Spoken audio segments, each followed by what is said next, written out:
Larry Hoover is so sad when he look at what Chicago is today. Man, I bet that old man's heart hurt. I bet that old man's heart is sad when he think about Chicago.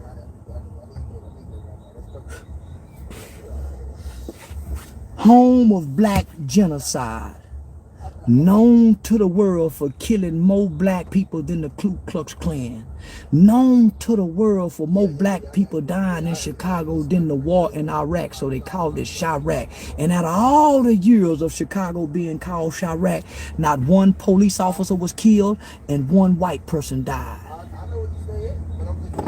In all the years, how you throw up that 6-point star? Is that how you do that 6-point star?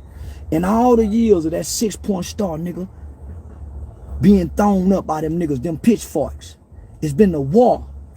Not one Klansman died. Not one police officer have died. Not one white boy have died. None but black people.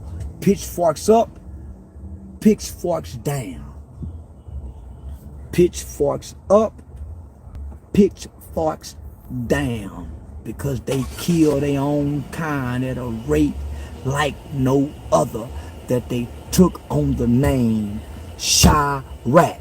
It used to be the people nation versus the folk nation, the 5-point star versus the 6-point star. But the people nation